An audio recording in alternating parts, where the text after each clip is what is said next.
we're going to take further measures today to strengthen the enforcement of the self-isolation that is put in place for people returning through our airports in particular.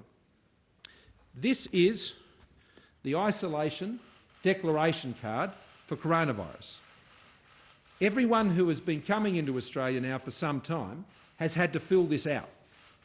On this, they make a declaration. They say who they are, they say where they're going to self-isolate, they tell us what their phone number is, their passport numbers, and they sign up to the self-isolation. This is enforceable by law. If you have come back into Australia, you need to live up to this pledge, and the state and territory governments are going to make sure you do. And there are strong penalties for those who don't comply with this, and those states and territories are already moving in their enforcement measures. But today we believe we need to go even further, in addition to the arrival declaration and the support of legislation that is put behind that. So by no later than midnight tomorrow, that's 11:59 p.m. Saturday, states and territories will be quarantining all arrivals through our airports in hotels and other accommodation facilities for the 2 weeks of their mandatory self-isolation before they are able to return to their home. If their home is in South Australia or in Perth or in Tasmania and they have arrived in Melbourne, they will be quarantining in Melbourne. If it's in Sydney, it will be in Sydney. If it's Brisbane, and so on.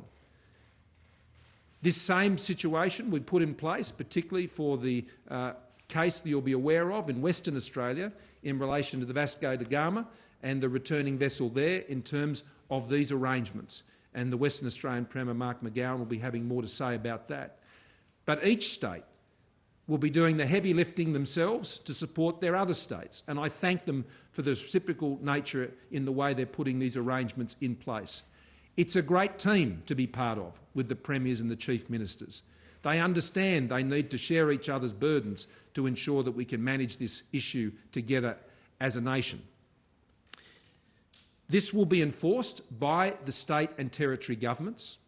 The Commonwealth will be supporting them with all manner of assistance which will relate to the work done by the Border Force, logisticians and other supports that will be necessary.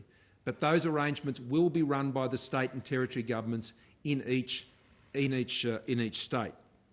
We will be supporting them also by providing members of the Australian Defence Force to assist in the compliance with these arrangements. Now, I want to stress, members of the Australian Defence Force are not authorised as enforcement officers regarding prosecution in states and territories. That is the responsibility of law enforcement officers so sworn in those jurisdictions. The ADF will be there to support those enforcement authorities. And so we will be turning out the Defence Forces to support compliance with these new arrangements. It will require that cooperative and facilitative support, and I have no doubt the Defence Forces will do that in the most sensitive way that they can, but it is necessary.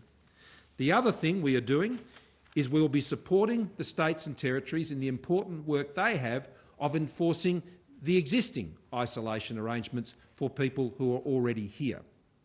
And the ADF will be supporting those states and territories with compliance checks to ensure that people are at their residences that they have so sworn that they would be at, to ensure we get compliance with the self-isolation. Again, if there is a situation where people are non-compliant, of course the enforcement authority is the state jurisdiction and the relevant law enforcement agency in that state.